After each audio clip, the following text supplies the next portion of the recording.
Priatelia, vitajte v diskusnom klube Voľnej zóny. Dnes sa opäť online spájam s europoslancom a členom frakcie Európy suverénnych národov Milanom Mazurekom, aby nám priniesol nejaké novinky z Europarlamentu. Dobrý deň, pán Mazurek. Ďakujem pekne za pozvanie, no a tak ako vždy, aj dnes sa teším na náš spoločný rozhovor. Podobne. Pán Mazurek, vy ste boli v zásade proti migračnému paktu. Teraz 12. júna sa robila legislatíva, alebo prijala legislatíva tohto migračného paktu. Za čo ste zahlasovali? Čo to znamená pre členské štáty? Čo to znamená pre Slovensko a o aké novinky ide? No, migračný pakt ako taký bol súbor rôznych opatrení, ktoré v podstate riešili to, že každý štát v Európskej únii si musí povinne na svoje územie prijať nejaké to množstvo migrantov, to znamená rozdeľovať si ich podľa toho, ako budú do Európy prichádzať. Hovoríme o tých nelegálnych, lebo tí legálni idú na konkrétne cielené miesto, kde majú pracovnú zmluvu, to je úplne iný príbeh. Čiže už len to, že nejaký migračný pakt existuje, je šialenstvo, pretože jediná migračná politika by mala byť ochrana hraníc a žiadne migračné pakty by neboli potrebné.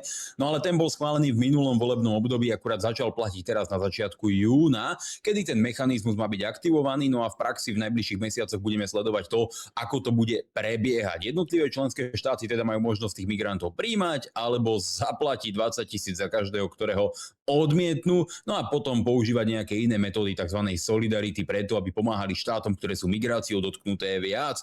Pričom, znovu ja opakujem, za mňa jediná zmysluplná solidarita je pomôcť im chrániť hranice a otáčať všetky tie loďky alebo prípadne tých peších migrantov späť, odkiaľ prišli, aby sme tento tok migrantov do Európy raz a navždy zastavili. Lenže teraz bola v Európskom parlamente prijatá nová legislatíva, ktorá má za cieľ deportovať nelegálnych migrantov z Európy. To znamená tí, ktorí požiadali v Európe o azyl, ale tento azyl im bol jednoducho zamietnutý. Máme obrovský problém s tým, že iba štvrtina takýchto imigrantov vraj Európu opúšťa. Čo je z môjho pohľadu úplne šialené, že niekto sem nelegálne príde, nedostane azyl, to znamená nesplňa ani len podmienky pre udelenie tohto štatútu medzinárodnej ochrany, pretože nie je žiaden utečenec a nič podobné, sú to vymyslené hlúposti.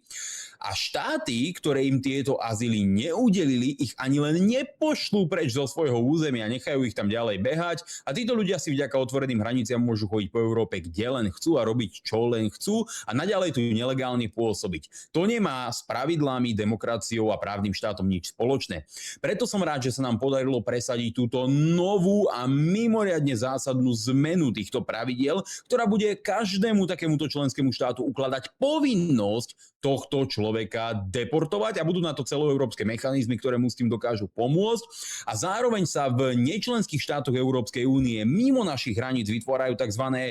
Huby, po anglicky to nazývajú, to znamená, budú také centrá, tá ľavica, tí progresívci, oni hovoria, že koncentračné tábory, to sú blázni, ale také centrá... Ide o porušovanie ľudských práv? Samozrejme, lebo je normálne ľudské právo nelegálne páchať proste zločinnosť podľa ľavice a týchto progresívcov. Ja otvorene hovorím, že kto takto uvažuje, mal by vyhľadať psychiatra, pretože žiadne ľudské právo mi nedáva možnosť páchať kriminalitu. No ale fakt je taký, že vytvárajú sa mimo Európskej únie v štátoch Severnej Afriky, Albánska, Turecka a podobne miesta, kde budú títo imigranti posielaní za predpokladu, že teda nemáme možnosti poslať ich hneď v tom momente do štátu, z ktorého pochádzajú a následne odtiaľ budú deportovaní. Ale, čo je opäť dôležité, v týchto centra budú slúžiť aj na to, že ak tí imigranti chcú prísť do Európy, to znamená, chcú si tu požiadať o azyl a myslia si, že na to majú zákonné právo, tak si o ňom budú musieť požiadať priamo tam v týchto centrách. To znamená, nebudú najprv vstupovať na naše územie a vytvárať nám problém, ale už to budú riešiť mimo hraníc Európskej únie, čo je obrovský posun pre nás všetkých z môjho pohľadu.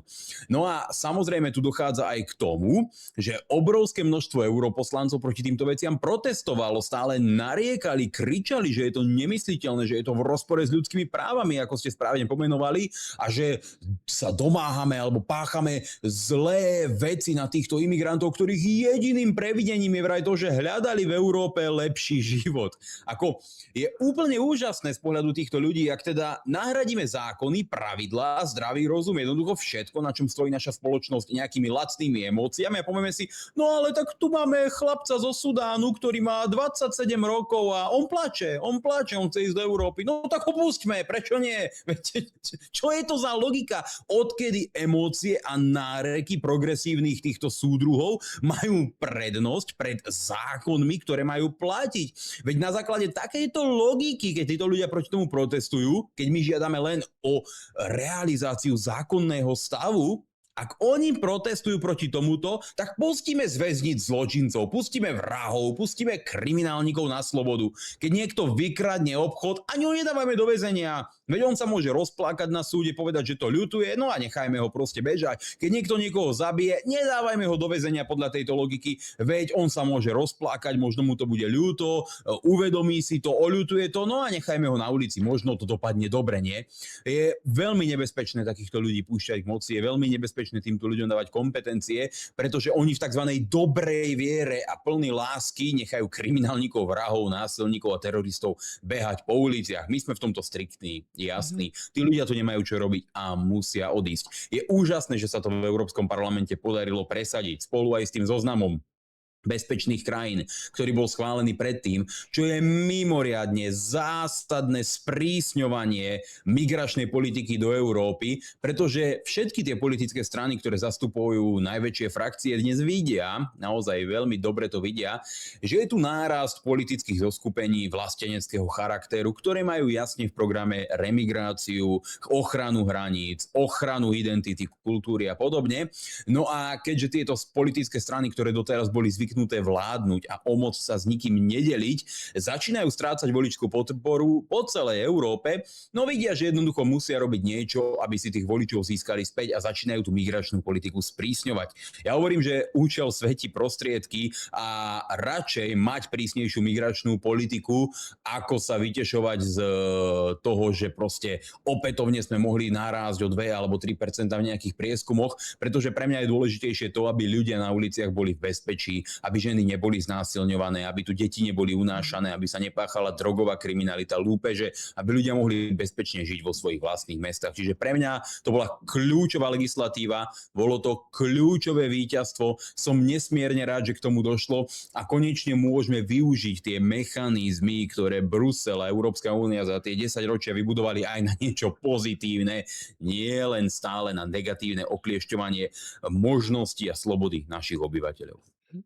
Vy ste boli nedávno v Španielsku, aj s pánom Uhríkom, kde ste monitorovali túto migračnú politiku a tiež aj v Portugalsku, kde sa konala konferencia ohľadom remigrácie. O čo tam vlastne šlo? Boli ste tam pozvaní, predpokladám? No v Španielsku som bol spolu s našou frakciou Európy suverených národov, kde sme boli pozvaní španielskými vlastencami zo strany Vox, ktorí nás zavolali do Španielska, ukázali nám parlament, mali sme nejaké konferencie, diskutovali sme o migrácii, ale aj o energetike, o využití atomovej energie pre budúcnosť, o tom, ako Green Deal a tieto ich nezmysly, ktoré volajú napríklad po zrušení jadrových elektrární, sú šialenstva, že nejaké technologické koncepty alebo energetické mixy založené len na veterných elektrárniach a solárnych paneloch nemajú v budúcnosti žiadnu šancu proste pre európsky priemysel. Takže to bolo nesmierne poučné, no ale stretli sme sa tam aj preto, lebo španielská vláda, ktorá je tvrdo progresívna, otvorene ľavicová, sú tam dokonca aj komunisti v tejto vláde, len tí západní komunisti majú trošku iné hodnotové nastavenie, ako ľudia boli zvyknutí od komunistov niekde na Slovensku, v Maďarsku alebo v Českej republike a podobne. No a tam sú tí komunisti takí dúhoví, radikálni, kultúrni a oni presadili to, aby sa všetci migranti, ktorí na území Španielska pobudli niekoľko mesiacov, hoci ilegálne, zlegalizovali. To znamená normálne, že tí ľudia síce preliezli ploty, spáchali trestné činy, boli tam nezdokumentovaní, klamali, zahodili papiere, ale oni im dajú všetkým povolenie na pobyt. Išlo na začiatku o 500 000 imigrantov, ktorí sa museli len prísť na úrad ohlásiť a dostali tieto papiere s povolením na pobyt, na nejaké ich fiktívne meno, priezvisko.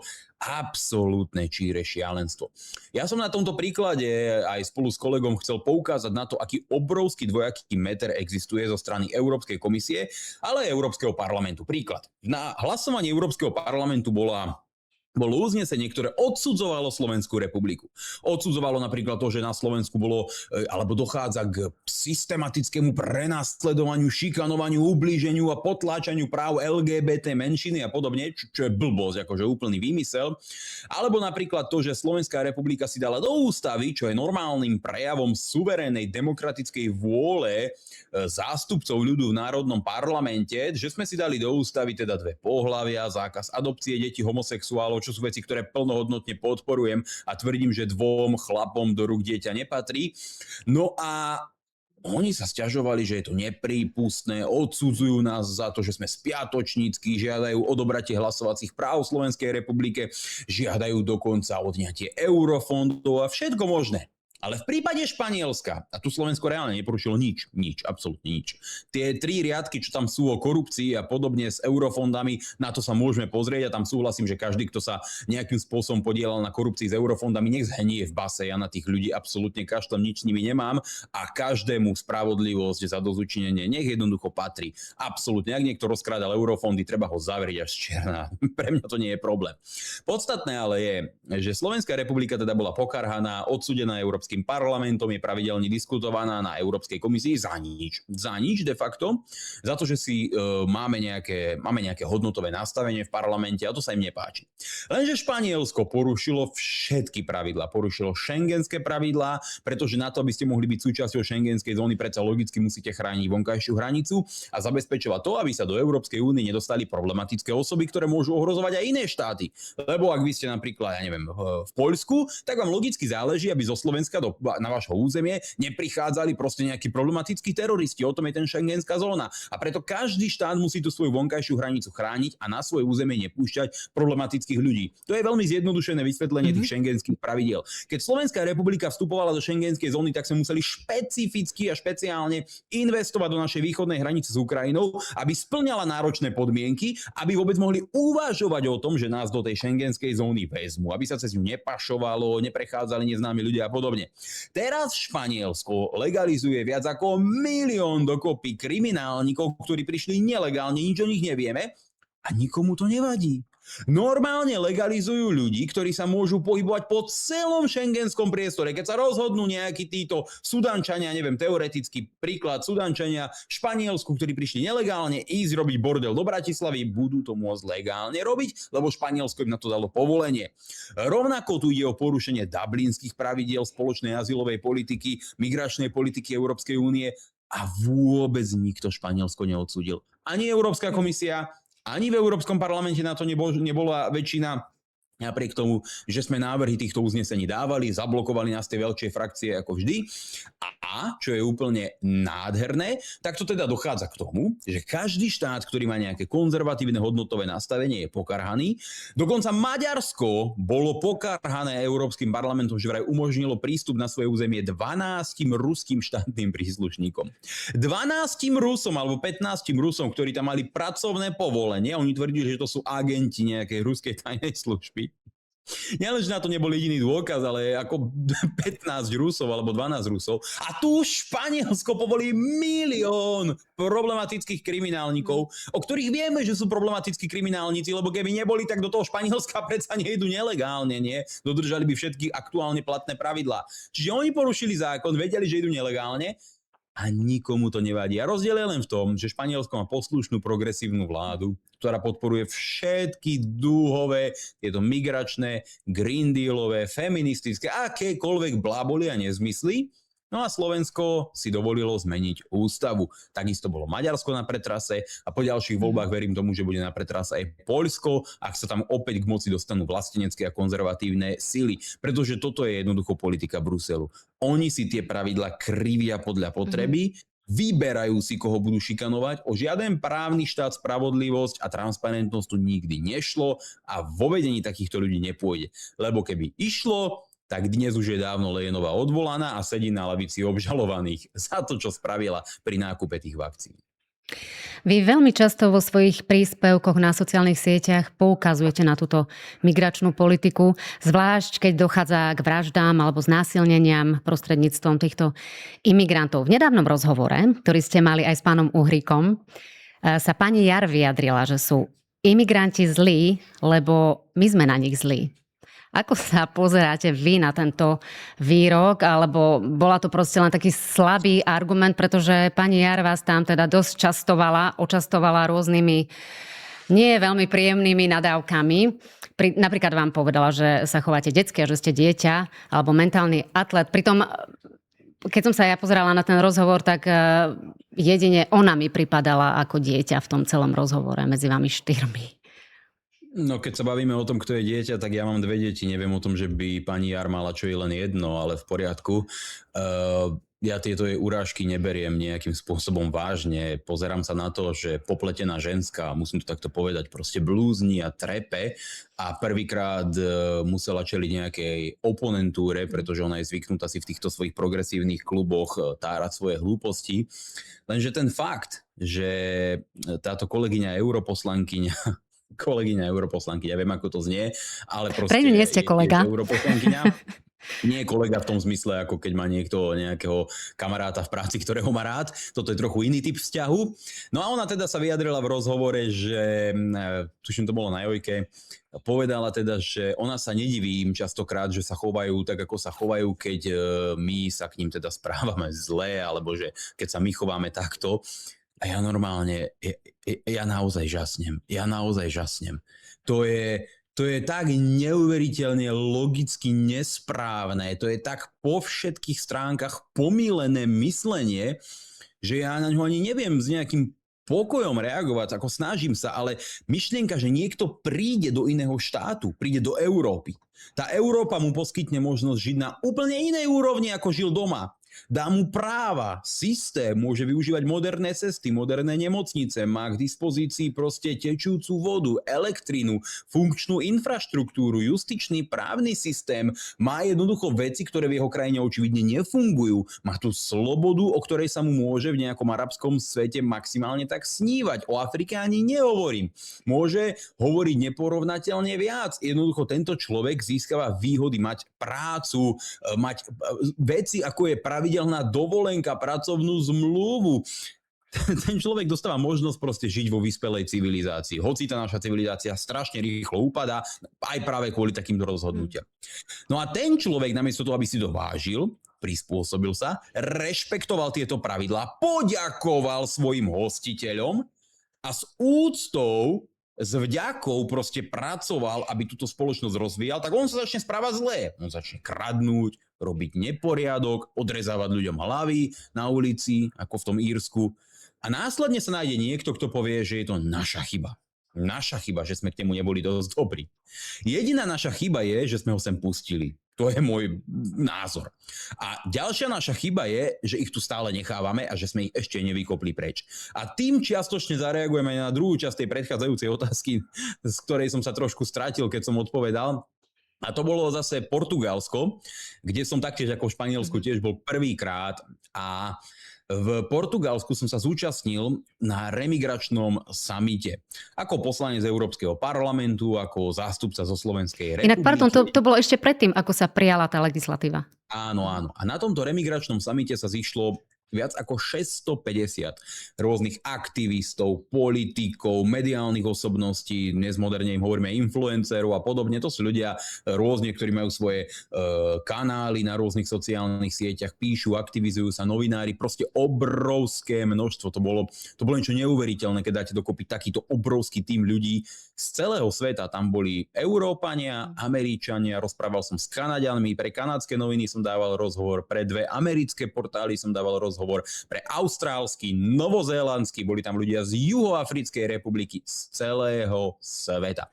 No a títo ľudia sa stretli, pretože zdieľame spoločný osud. A ten osud je, že všetky európske národy, alebo národy, ktoré boli založené na európskom dedičstve a európskymi osadníkmi, sú dnes pod tlakom masovej imigrácie. Proste európske národy vytvorili všade na svete, kde prišli tú najviac vyspelú spoločnosť. Môžeme sa na svete porovnávať možno nejakým Japonskom, Čínou, Južnou Kóreou, teraz čiastočne s niektorými arabskými štátmi, ktoré majú bohatstvo v podobe ropy a podobne. Tak sme stará civilizácia. Áno, vytvorili sme tu najviac vyspelú a rozvinutú spoločnosť a civilizáciu. Samozrejme, že takáto civilizácia logicky láka ľudí, ktorí proste žijú v menej rozvinutých krajinách, ja neviem, India, Bangladeš, Afrika a podobne, a chcú tam prísť, chcú mať ten lepší život, chcú žiť viac v bezpečnom prostredí, chcú mať funkčnú kanalizáciu a podobné výhody, na ktoré sa polovica ľudí v Indii proste nemôže ani len pozerať, pretože ich jednoducho nemá.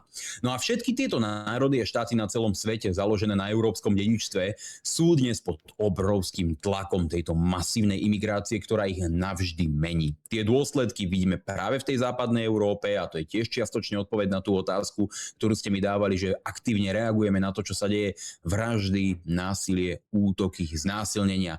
Štatistika, ktorá mi nedávno udrela do očí a ktorá vypovedá úplne o všetkom je, že ak zrátate kriminalitu v mestách Berlín a Hamburg, tak dosahuje rovnaké počty ako v celom Poľsku. Čo je, ja neviem, môžu to byť aglomerácie v Nemecku v počte 5-6 miliónov ľudí, odhadujem teraz, neviem to presne, a v Poľsku to ide ku 40 miliónom takmer a tá kriminalita je rovnaká.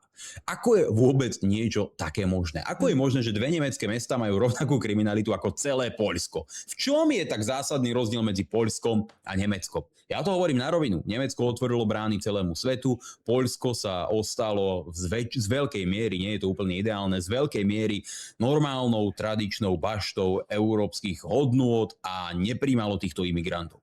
A tie výsledky sú potom extrémne, sú brutálne. Švédsko, 2 bombové útoky denne a podobne.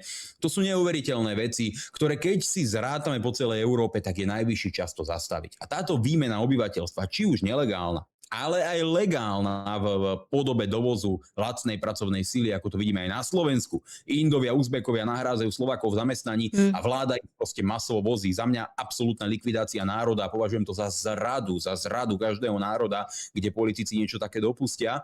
No a tieto veci sme práve riešili na remigračnom samite a povedali sme si jasne, je niečo, čo nás všetkých spája. Ľudia majú čiastočne rozdielne názory, máme historické nejaké nevraživosti, rôzne pohľady na geopolitiku, v niečom sa môžu naše názory líšiť, ale všetci zdieľame tú istú názorovú linku a tú istú hrozbu.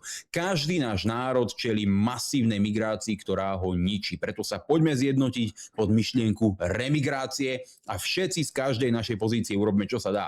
Ja ako politik tlačím na to, aby sa táto zmena prijala, zaviedla do praxe a realizovala. Niekto, kto má YouTubeový kanál, o tom robí rozhovory, prezentuje tieto nápady, šíri tieto myšlienky a snaží sa pre ne získať celospoločenskú podporu. Niekto, kto je aktivista v uliciach, organizuje protesty proti nesprávnym politickým rozhodnutiam, roznáša letáky, snaží sa získať podporu obyvateľstva preto, aby k tej zmene došlo. Niekto, kto je, ja neviem, novinár, o tom píše články. Každý má nejakú možnosť v rámci svojej malej chvíle alebo svoje pozície, čiastočne robí niečo preto, aby sa remigrácia stala realitou a jedinou zmysluplnou politikou Európskej únie. No a presne o tom bol ten summit. Nastavili sme si tieto spoločné hodnoty, prijali sme veľký proeurópsky text nazvaný Save Europe Act, to znamená akt o záchrane Európy. Vyzývam každého, aby to podpísal, bez problémov to nájdete. A tým chceme dosiahnuť to, aby aktivisti, ktorí zorganizovali tento remigračný summit, keď budeme mať 1 000 000 podpisov z celej Európskej únie, museli prísť sem do Bruselu, to znamená, ten Brusel im k tomu musel vytvoriť podmienky a mohli rokovať s Európskou komisiou, predložiť im požiadavky, predložiť im tieto úvahy. Následne sa o tom bude musieť rokovať v Európskom parlamente a poslanci Európskeho parlamentu k tomu budú musieť zaujať stanovisko. A verte mi, mnohí sa toho veľmi boja. Boja sa, pretože nechcú za tieto veci hlasovať, lebo chápu, že tým samozrejme idú proti svojim frakciám, ale boja sa veľmi názoru svojich vlastných voličov v domovských krajinách, ktorí logicky toho majú plné zuby. Čiže aj preto, aby sme im nastavili zrkadlo a vyvinuli čo najväčší tlak na to, aby sa remigrácia stala realitou, je zmysluplné to podpísať. No a v skratkosti, remigrácia teda znamená deportovať z Európy každého nelegálneho migranta, a sú ich tu milióny a milióny. Deportovať z Nemecka napríklad každého žiadateľa o azyl, ktorý tam prišiel v posledných rokoch a je to mladý bojaschopný muž, žiaden nárok nárok na azyl, takíto ľudia mať nemajú, proste to nie si žena ani dieťa, nie si žiadny utečenec, ty si žiadnu medzinárodnú ochranu nepotrebuješ a sú ich asi 4 milióny v Nemecku, takže dosť veľké množstvo. Rovnako deportovať každého, kto sa tu neprispôsobil, možno aj keď prišiel legálne, ale proste nerešpektuje pravidlá, normy, nežije v súlade s našimi spoločenskými normami, prípadne pácha kriminalitu, proste pôjde späť domov. Prísna, aktívna ochrana našich hraníc, už sem nepustiť žiadneho ďalšieho, zastaviť aj legálnu migráciu neeurópskeho obyvateľstva do Európy, proste je už tu príliš veľa, mení to, formuje to naše štáty, vytvára to obrovské množstvo problémov, multikulturalizmus zlyhal a tvrdá aktívna práca pre ochranu a podporu domáceho obyvateľstva, aby sme zvýšili jeho pôrodnosť, vytvorili lepšie podmienky pre život mladých rodín, lepšie podmienky pre získanie bývania, dostupného bývania pre mladé rodiny, aby mohli mať viac detí, aby sme tu mohli znovu naštartovať efektívny život európskej spoločnosti. To sú v krátkosti naozaj ciele tejto remigračnej politiky, ktoré sú do hĺbky rozpracované a my máme veľkú nádej a veľkú šancu, že sa nám to podarí, len musíme zotrvať v tejto aktivite a v tomto tlaku a ja to plne podporujem. Inak ukážkou toho, o čom ste hovorili, že treba prispieť aspoň takou malou troškou, je práve aj to prijatie tej legislatívy, toho migračného paktu, lebo to bol naozaj veľký úspech. No samozrejme, niekedy, keď som o tom hovoril aj s kolegami europoslancami, my sme potom mali takú malú oslavu, sme sa toho tešili. Potom tu bol protest samozrejme zase tých ľavicových poslancov, že ako si oni dovolili, oni sa tešili z toho, že idú deportovať ľudí z Európy. No áno, a tešíme sa stále. My ich chceme deportovať. Vy sa asi tešíte z toho, keď sú tu kriminálnici, my nie. No a hovoril som o tom s kolegami europoslancami, ktorí sú tu trochu dlhšie a povedali mi, že ešte aj 5 rokov dozadu by to bolo nemysliteľné a niekedy 10 rokov dozadu, keď Merkelová vládla v Európskej únii v podstate cez Nemecko, že presne opačné veci sa schváľovali, to bolo nemysliteľné a dnes sa tá situácia zmenila a prešlo naozaj krátke obdobie. Ak sa nám podarí takto zotrvať a uspejeme v ďalších európskych voľbách takto zmysluplne, tak tam môže byť naozaj masívna väčšina v Európskej únii, aby sme zaviedli plnú remigráciu a úplne stopli migráciu do Európy. Čo sa ešte deje v Európe, čo sa týka tejto migračnej politiky alebo nejakých útokov? Ja som zaregistrovala, v Bruseli napríklad bol protest proti tej školskej reforme, ale podľa tých videí ja som videla v podstate len vyčíňanie imigrantov. Protest proti školskej reforme, to bola oficiálna zámienka, prečo ísť rabovať obchody, podpaľovať auta, rozbíjať autobusové zastávky a hádzať petardy do policajtov, prípadne kamene. To je úplne jedno. Títo ľudia, ktorí tieto veci robia v západnej Európe, oni si vždy nájdú zámienku. V Paríži vyhrali sme futbalový zápas, poďme rozbiť a zapáliť mesto. Prehrali sme futbalový zápas, poďme rozbiť a zapáliť mesto. A potom, keď mi niekto povie, no ale to sú futbaloví fanúšici, tak aj ja, keď budem mať túžbu proste rozbíjať mesto, nie logicky, tak sa stanem futbalovým fanúšikom, lebo predsa na to mám dôvod. Vyhrali sme, ideme oslavovať, zapálime mesto. Prehrali sme, ideme smútiť, tak od hnevu zapálime mesto. Nie? Veď to je nezmysel, tí ľudia proste len hľadajú zámienku, prečo zapáliť to mesto. A problém toho mesta je, že tam takýchto ľudí má, nie? To je podľa môjho názoru problém, lebo keby som protestoval proti školskej reforme, že sa nejak prekresľujú obvody a o 10% sa zvyšuje školné, tak to nerobím tak, že zapálim proste autobusovú zastávku. Koho to kedy napadlo? Jednoducho to nemá nič spoločné s realitou, keď tieto veci niektorí sa snažia brániť. Toto sú vyčíňania ľudí, ktorí v Európe očividne nechcú žiť kultúrny, zmysluplný život a sú to veľmi dobrí adepti na remigráciu. Kedy a ako sa úplne oslobodí Európa od takýchto imigrantov? Teraz to už asi vidíte viac pozitívne. Ide to pozitívnym smerom, ale tie kroky na mňa, ja som v tomto, niekto by povedal, že radikál, ja hovorím až tvrde racionálny. To znamená, ja hovorím jasne, buď sa uchránime úplne, alebo len budeme spomalovať našu samovraždu. A ja chcem, aby sme sa zachránili úplne. To znamená, oslobodíme sa v momente, keď sa oslobodíme od politikov, ktorí to umožňujú, podporujú a schváľujú. To je celé. Proste voľby sú vždy ten proces, ktorý to môže rozhodnúť. A teraz nehovorím len o tej nelegálnej, ale aj legálnej. Lebo to, že deportujeme nejakých nelegálnych migrantov, nám nepomôže, ak potom príde nejaká vláda a povie, že na tak malú krajinu ako Slovensko navozíme 150 000 moslimov, ako to urobil Robert Fico, lebo to je absolútna zrada a zánik národa. To nemôžeme jednoducho dovoľovať. Pán Mazurek, veľmi pekne ďakujem za tento prínosný rozhovor a verím, že sa uvidíme opäť na budúce. Ďakujem veľmi pekne a pozdravujem všetkých našich divákov. Majte sa pekne.